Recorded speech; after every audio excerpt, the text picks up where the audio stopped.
Commodity લાઈવમાં આપનું સ્વાગત છે। કોમોડિટી બજારની ગતિવિધિની ચર્ચા કરવા સાથે હું હાજર છું નીરજ કંસારા। પરંતુ સૌપ્રથમ નજર કરી લઈએ આજના મુખ્ય સમાચારો પર।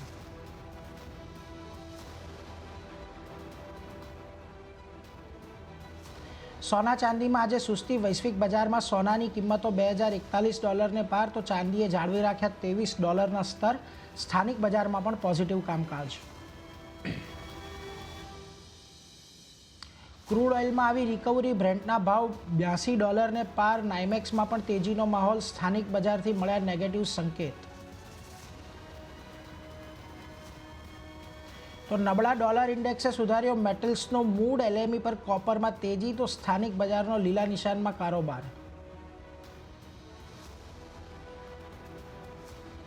તો કઠોળની મોંઘવારીને માત આપવા સરકાર કરી શકે છે વધુ એક નિર્ણય। સૂત્રોની માહિતી પ્રમાણે તુવેર દાળના ઇમ્પોર્ટ પર લાગી શકે છે પ્રાઇસ કેપ।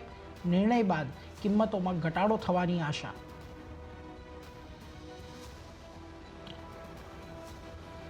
શરૂઆત કરીએ રૂપિયાના કારોબારની સાથે। તો રૂપિયો ડોલર સામે આજે મજબૂત થઈને ખુલવતો જોવા મળ્યો છે, જ્યાં રૂપિયો 5 પૈસા મજબૂત થઈને 82.96ની સામે $82.91 પર ખુલતો જોવા મળ્યો, જે બાદ રૂપિયાનો કારોબાર સ્તરની આસપાસ જોવા મળ્યો છે। તો નબળા ડોલર ઇન્ડેક્સ અને બોન્ડ યીલ્ડને કારણે રૂપિયાની કિંમતોની અહીંયાથી સપોર્ટ મળતો પણ જોવા મળ્યો છે।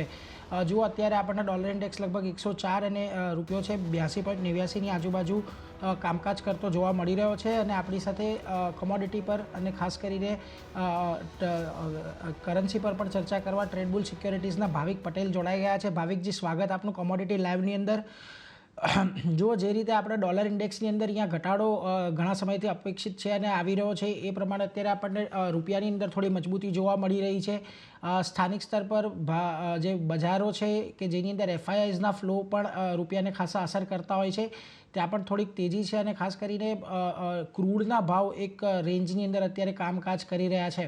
આ બધા અત્યારે જે ફેક્ટર્સ છે તે અત્યારે આપણને ખાસ કરીને રૂપિયા પર આવતા જોવા મળી રહ્યા છે। પરંતુ રૂપિયો તો અત્યારે આપણને જે એનો એક સપોર્ટ ઝોન છે 82.85ની આજુબાજુનું, ત્યાં અત્યારે આવતું દેખાયું છે। હવે અહીંયાથી હિયર ઓન કઈ રીતે આપણે રૂપિયામાં જે રેન્જ છે એને ધ્યાનમાં રાખવી, કયા લેવલ્સ અત્યારે તમે રૂપિયા માટે થોડા ગણી રહ્યા છો? Good morning. આપણે સૌ સાચું કીધું કે અત્યારના જે રૂપિયો છે એ સપોર્ટ ઝોનની નજીક છે, કારણ કે ઘણા ટાઈમથી આપણે જોઈ રહ્યા હતા કે સ્પોટમાં 82.85 થી 82.80 અને ઉપર આપણે જોઈએ તો 83.40 થી 83.50 આ એક રેન્જમાં છેલ્લા 1.5 થી 2 મહિનામાં ટ્રેડ કરી રહ્યો છે। અને છેલ્લા આપણે 2 વીકમાં જોઈએ તો એનાથી પણ નાની રેન્જ થઈ ગઈ છે, કે જ્યાં નીચે આપણે જોઈએ તો 82.90 થી 95 અને ઉપર જોઈએ તો 83.20, એટલે સીમિત દાયરામાં જ રૂપિયો ટ્રેડ કરી રહ્યો છે। 3 દિવસમાં આપણે ડોલર ઇન્ડેક્સમાં જોયું કે જે 104.65 હતું થી 104નો લેવલ આવી ચૂક્યું છે, તેના લીધે થોડાક રૂપિયામાં મજબૂતી જોવા મળી રહી છે। બટ આગળ જતાં પણ મને લાગે છે કે રૂપિયામાં બહુ મોટી મજબૂતી નહીં જોવા મળે। ખાસ કરીને હવે બધાની ધ્યાન રહેશે કે ફેડની જે મિનિટ્સ પબ્લિશ થવાની છે ગુરુવાર રાતે, એના ઉપર છે। અને એક્સપેક્ટેશન છે કે હાલ તો અત્યારના જે રીતે પ્રોબેબિલિટી જોઈ રહ્યા છે, માર્ચની રેટ કટ તો નહીવત જ છે, 60% જ છે। મેની પણ ઘટી ગઈ છે અને હવે જૂનની વાત કરી રહ્યા છે। બટ માર્કેટમાં હજી પણ આપણે જોઈએ છે તો ઇક્વિટી માર્કેટમાં થોડો ફ્લો વધી ગયો છે, એફઆઈનો બાઇંગ વધી ગયો છે, તેના લીધે પણ થોડોક રૂપિયામાં થોડોક મજબૂતી જોવા મળી રહી છે। આઈ થિંક આગળ જતાં 80 ટુ 80ની નીચે જાય તો જ મને લાગે છે કે કરેક્શન આવી શકે છે। અદરવાઇઝ અહીંયાથી ફરીથી રૂપિયો સ્લાઇટ વીક થઈ અને જે એની રેન્જ છે, જે મીન અરાઉન્ડ 83ની આસપાસ છે, ત્યાં આવી શકે છે। તો આજના દિવસમાં પણ જો થોડું કરેક્શન આવે છે 80 ટુ 85 થી 80 ટુ 86ની આસપાસ, તો 82.78ના સ્ટોપ લોસની હું બાયની જ રિકમેન્ડેશન આપીશ। અપસાઇડ એ લિમિટેડ રહેશે, કારણ કે આજે કોઈ એવો મેજર ફેક્ટર નથી। અપસાઇડ મને દેખાઈ રહ્યો છે 83.03 થી 83.05। મેજર કાલની આપણે જે ફેડની મિનિટ્સ પબ્લિશ થશે એના પછી થોડુંક ડિરેક્શન આવશે, અદરવાઇઝ સીમિત દાયરામાં ટ્રેડ રહેશે। એટલે જો એક મર્યાદિત રેન્જની અંદર અત્યારે આપણને કારોબાર થતો જોવા મળવાની આશા છે, એટલીસ્ટ આજના દિવસની અંદર।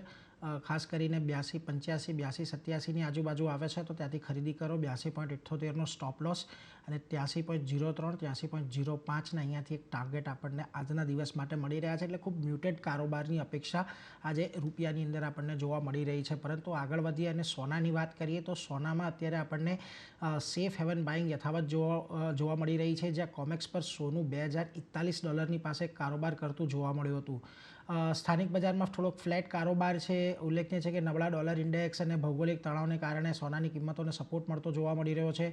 આ સાથે લાંબા સમય સુધી યુએસ રેક ન થવાને કારણે સોનામાં સેફ હેવન બાઇંગ વધતું અહીંયા આપણને જોવા મળી રહ્યું છે. ખાસ કરીને 2030ના જે લેવલ છે એ ઘણા ઇમ્પોર્ટન્ટ એ રીતે પણ છે અહીંયાથી ઇન્ટરનેશનલ ગોલ્ડ માટે કે ખાસું એવું બોટમ આપણને આ રેન્જની આજુબાજુ થતું જોવા મળ્યું છે. MCX પર જુઓ 62,240ની આજુબાજુ અત્યારે ખાસ કારોબાર. જે રીતથી અત્યારે ગોલ્ડની અંદર આપણને કોઈ બહુ વધારે ક્યુઝ નથી મળી રહ્યા, લાગે છે કે અહીંયા થોડું એક્યુમ્યુલેશનનો ઝોન ગોલ્ડ માટે હોઈ શકે છે કે કારણ કે અહીંયાથી હવે જ્યારે પણ આપણને વ્યાજદરની અંદર ઘટાડો થોડો આવતો જોવા મળશે કે બીજી તરફ અમેરિકા કે જે રીતે અત્યારે આપણે જાપાનને જોઈ રહ્યા છે, યુકેને જોઈ રહ્યા છે કે જે વૈશ્વિકના મોટા મોટા બજારો અત્યારે મંદી તરફ વળી રહ્યા છે. ભવિષ્યમાં એવી શક્યતા અહીંયાથી ખરી કે જ્યારે પણ મંદીનું હિયર ઓન જે સત્ર એક વખત ચાલુ થઈ જતું રહેશે મોટા મોટા માર્કેટ્સની અંદર, તો અહીંયા સોનામાં સેફ હેવન બાઇંગ થોડુંક વધતું જોવા મળશે ભાવિક. આઈ થિંક નેટ તો મને લાગે છે કે આ વર્ષ સોના માટે સારું જ છે. જેમ કે આપણે જોયું કે સૌથી પહેલા તો લાસ્ટ વીક આપણે જોઈએ તો જે મોંઘવારીના દરના આંકડા આવ્યા છે યુએસના, એમાં આપણે કરેક્શન જોયું તો એના પછી પણ ફોલોઅપ સેલિંગ નથી જોયું. $2,000ની ઉપર ફરીથી ગોલ્ડ આવી ચૂક્યું છે. હજી પણ એક્સપેક્ટેશન છે કે મેના બદલે જૂનમાં રેટ કટ થશે એટલે મોડું થયું છે. તે છતાં પણ આપણે જોઈ રહ્યા છે કે ડોલર ઇન્ડેક્સમાં થોડીક વીકનેસ આવી રહી છે અને ગોલ્ડમાં થોડુંક બાઇંગ આવી રહ્યું છે. જેમ તમે કીધું કે આપણે જોયું છે કે અત્યારના એક બે જાપાન જે છે, મેજર યુરોપની પણ ઇકોનોમી છે, એ પણ અત્યારના થોડીક રિસેશનમાં થઈ રહ્યું છે. ઓલ્ધો યુએસની વાત કરીએ તો યુએસની ઇકોનોમી ઘણી જ સ્ટ્રોંગ છે. બટ જો એમાં પણ થોડુંક રિસેશન આવશે તો મને લાગે છે કે જે લોકો રેટ કટ છે, જે મોડા કરવાના છે, એના બદલે થોડા વહેલા કરી શકે છે. તો એના લીધે પણ સોનાને જરૂરથી ફાયદો થશે. અને હાલ અત્યારના જોઈએ તો થોડુંક જે રેડ સીમાં જે તણાવ થઈ રહ્યો છે, એ જીઓપોલિટિકલ ક્રાઇસિસના લીધે પણ ગોલ્ડને થોડુંક સપોર્ટ મળી રહ્યો છે. તો યસ, અપસાઇડ અત્યારના હજી લિમિટેડ છે કારણ કે મેજર કોઈ પોઝિટિવ નથી. બટ જે પણ નેગેટિવ ન્યૂઝ આવ્યા હતા એ બધાએ ઓલરેડી ગોલ્ડે ફેક્ટર્ડ ઇન કર્યું છે અને હવે ફરીથી શોર્ટ સેલિંગ એટલે 2000ની નીચે નથી જતું. મને લાગી રહ્યું છે કે અહીંયા એક જરૂરથી એક બેઝ બનાવી રહ્યું છે, મે બી થોડુંક એક્યુમ્યુલેશન ઝોન છે. અપસાઇડમાં 2050-55 સુધી જ લિમિટેડ લાગી રહ્યું છે. બટ આજના દિવસમાં જે રીતે ડોલર ઇન્ડેક્સમાં થોડીક વીકનેસ આવી છે એ રીતે લાગે છે કે અપસાઇડ ગોલ્ડમાં લિમિટેડ રહેશે. તો બાય ઇન્ડેક્સની સ્ટ્રેટેજી રાખવી જોઈએ કે જ્યાં અરાઉન્ડ 62,120ની આસપાસનું બાયની રિકમેન્ડેશન આપીશ. 62,400ના ટાર્ગેટથી અને સ્ટોપ લોસ રાખી શકાય 62,000નો. તો 62,000નો એક સ્ટોપ લોસ રાખો. ખરીદીની સલાહ અત્યારે સોના પર બનતી દેખાઈ રહી છે. થોડીક સામાન્ય મજબૂતી અહીંયા આપણને અપેક્ષિત રાખી રહ્યા છે એટલે એ વસ્તુ પર ખાસ ધ્યાનમાં રાખીશું. પરંતુ ભાવિક, અત્યારે વચ્ચે તમને પણ ધ્યાનમાં હશે કે સિટી દ્વારા એક રિપોર્ટ બહાર પાડવામાં આવ્યો છે 2024 માટેનો, અને ખાસ કરીને તેઓ અહીંયાથી એવું અનુમાન કરીને ચાલી રહ્યા છે કે સોનાની અંદર $3,000 સુધીના પણ આ વખતે આપણને કદાચ લક્ષ્ય જોવા મળી શકે છે. અને તમે અત્યારે પણ કહ્યું કે આ વર્ષ સોના માટે અહીંયાથી સારું રહેવાની થોડી અપેક્ષા છે. ખાસ કરીને એક આ વૈશ્વિક મંદીના જે રીતથી પ્લે આઉટ થતી આપણને જોવા મળશે આવનારા સમયની અંદર, કારણ કે યુએસની અંદર જુઓ, એક તરફ આપણે વ્યાજદર ઘટાડાની વાત ચોક્કસથી કરી રહ્યા છીએ, પરંતુ 2023ના અંત સુધીમાં આપણે 2024ની વાત કરતા હતા. 2024 શરૂ થયું ત્યારે સેકન્ડ હાફની વાત કરવા લાગ્યા, ત્યારબાદ હવે તો થોડુંક એ પણ ડિલે થતું જાય છે.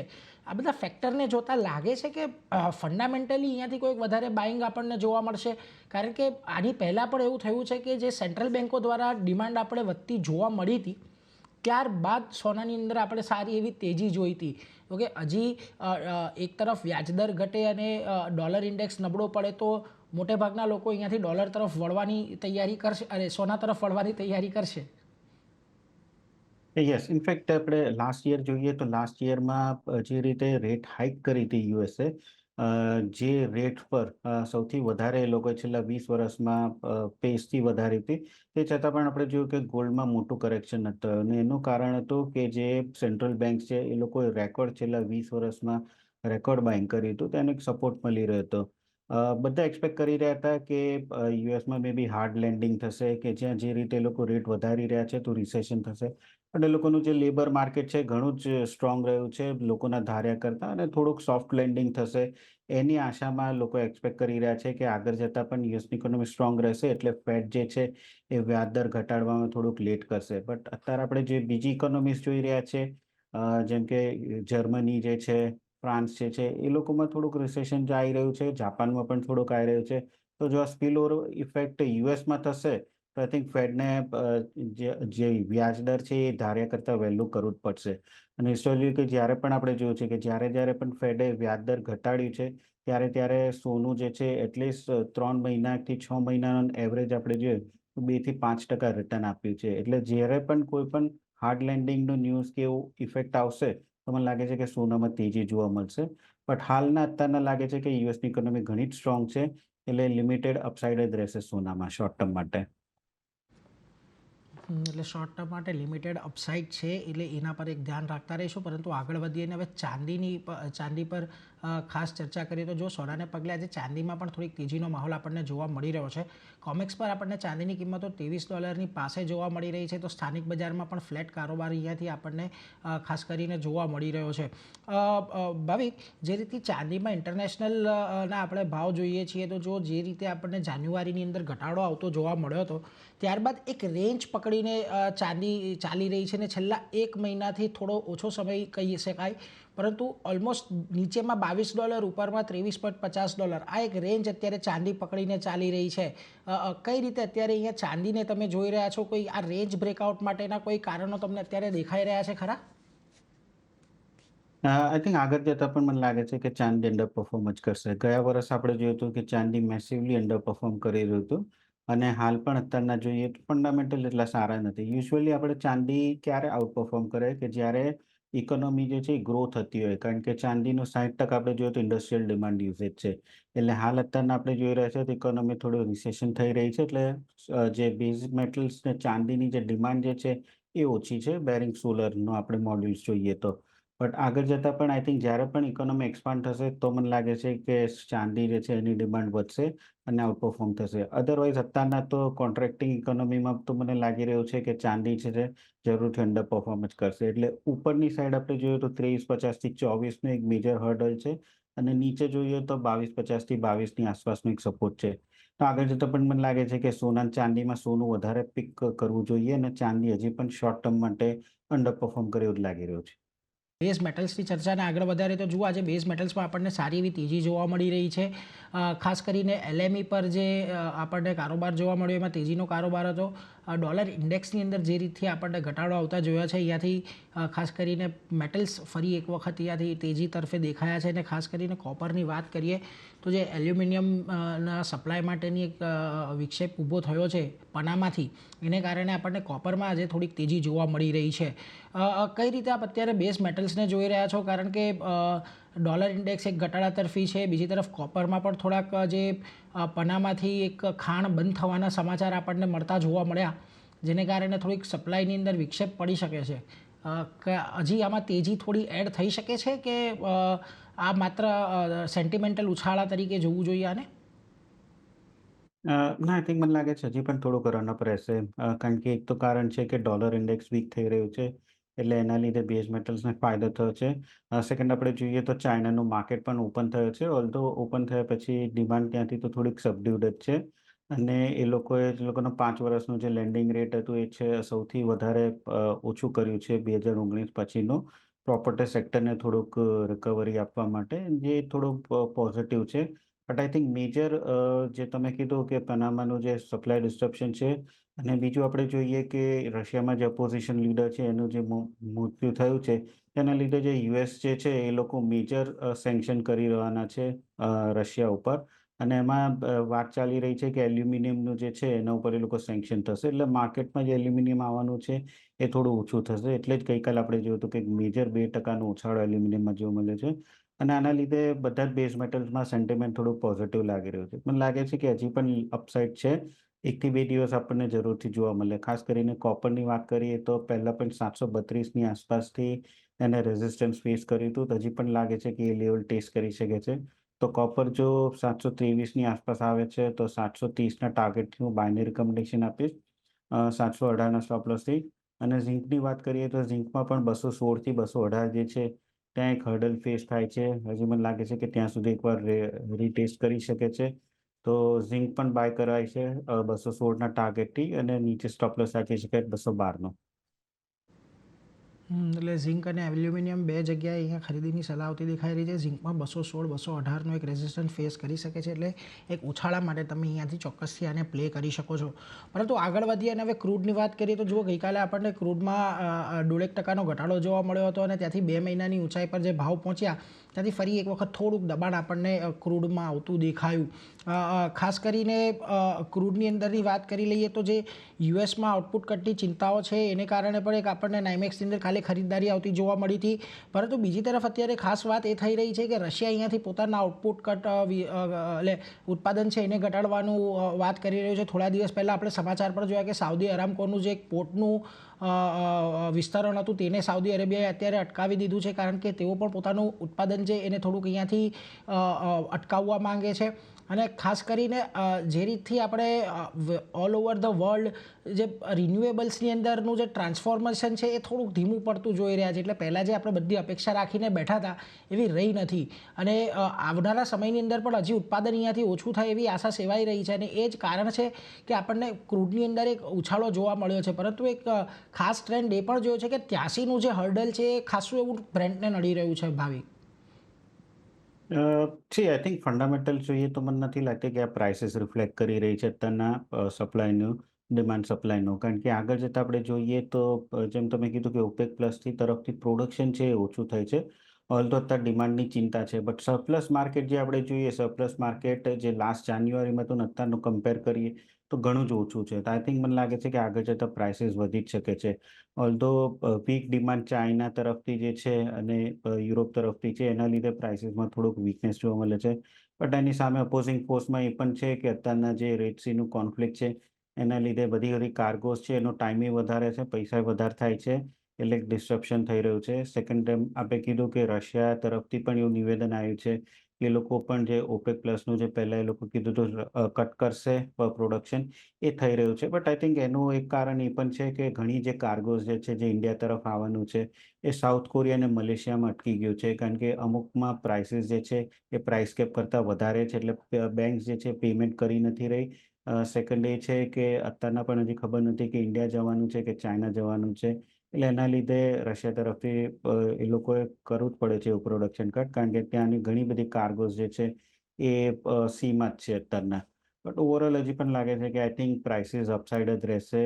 ડિમાન્ડ કન્સર્ન જે છે બટ એના કરતાં વધારે સપ્લાયનો કન્સર્ન વધારે છે. તો મને લાગે છે કે 6500 સુધીનો એક લેવલ જે છે એ આપણને ક્રૂડમાં જરૂરથી જોવા મળી શકે છે. કરંટ માર્કેટ પ્રાઇસે જો બાયની રિકમેન્ડેશન આપે 6400ના સ્ટોપ લોસથી અને ટાર્ગેટ રાખી શકાય 6500નો.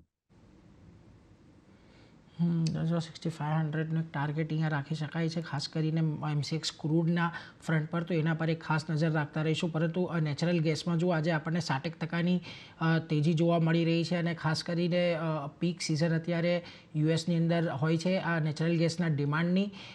લાગે છે કે અહીંયાથી આ વધારે એક્સટેન્ડ થાય તો અહીંયા થોડો વધારે ઉછાળો આવે કે પછી અહીંયા થોડીક નરમાશના સંકેતો છે નેચરલ ગેસમાં? આઈ થિંક 145, 146 થી ઉપર જાય એવું નથી લાગી રહ્યું, કારણ કે ગઈકાલે આપણે જોયું હતું કે કરેક્શન જ હતું. અત્યારના પણ હજી વેધર ફોરકાસ્ટ વોર્મ જ કહે છે. ઇનફેક્ટ આ વખતેનું વિન્ટર વોર્મ જ રહેવાનું છે યુએસનું. બટ આજે અપર સર્કિટ એટલી હતી કારણ કે આપણે જોયું છું કે ત્યાં ટેક્સાસનું જે પ્રોડક્શન પ્લાન્ટ જે છે ત્યાંથી મે બી સપ્લાય ડિસ્ટ્રપ્શન થઈ શકે છે, એટલે એના લીધે આપણને થોડીક તેજી જોવા મળી.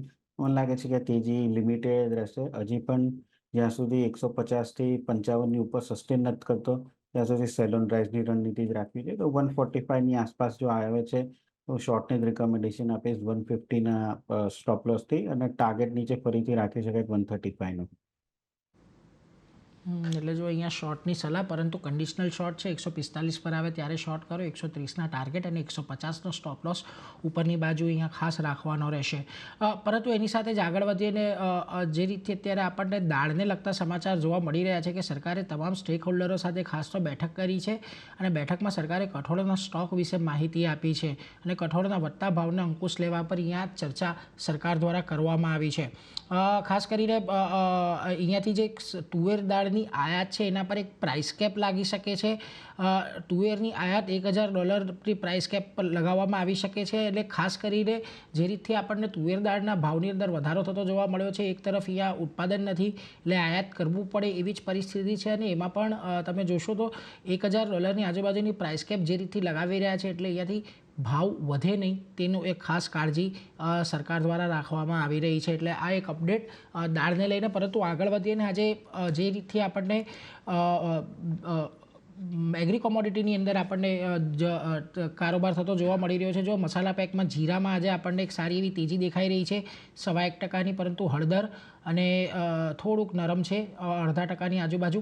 ધાણામાં પણ 0.5% આપણે આજે ઘટાડો જોઈ રહ્યા છે. બીજી બાજુ ગુવાર ઘમ અને ગુવાર સીડ થોડાક તેજી સાથે કામકાજ કરતા દેખાઈ રહ્યા છે. કપાસિયા ખોળમાં 0.5%ની તેજી આપણે અત્યારે વિટનેસ કરી રહ્યા છીએ. ખાસ કરીને મસાલાની સિઝન હવે બહુ વધારે લાંબી દૂર નથી રહી અને જીરામાં જે રીતની આપણે અત્યાર સુધી એક ધારી તેજી જોઈ છે ભાવિક, લાગે છે કે આ વખતની સિઝનમાં પણ ભાવ થોડા જીરાના ઉપર જ રહેશે? ના, મને 30,000થી 32,000થી ઉપર જાય એવું સસ્ટેન નથી લાગતું, કારણ કે આ વખતે બમ્પર ક્રોપ આવવાનો છે. હાલ અત્યારની આપણે જે જોયું કે 25,000થી 28,000ની તેજી છે, એનું એક કારણ એ છે કે થોડુંક લોકલ ડિમાન્ડ આવી છે, બટ એરાઇવલ્સ જે છે પાછી થોડીક સ્લો થઈ ગઈ છે. બટ આગળ જતાં પણ પાઇપલાઇનમાં એરાઇવલ્સ જ છે જ. હાલ અત્યારના એક્સપોર્ટની કોઈ એટલી ડિમાન્ડ છે નહીં, એટલે મને લાગી રહ્યું છે કે આજે અપસાઇડ જે છે લિમિટેડ રહેશે. બટ એના કરતાં ધનિયા અને હળદરની વાત કરીએ તો એટલે ખાસ કરીને હળદરની વાત કરીએ તો લાસ્ટ ટાઈમ કરતાં 40% ઓછો સ્ટોક છે આ વખતે. એટલે એમાં મને લાગી રહ્યું છે કે તેજી જરૂરથી જોવા મળશે. એટલે એમાં કોઈ પણ ડિપ્સ મળે છે તો બાઇંગનું હું પ્રેફરન્સ કરીશ. ખાસ કરીને 15,000ની આસપાસ આવે છે તો હું બાયની જ રિકમેન્ડેશન આપીશ.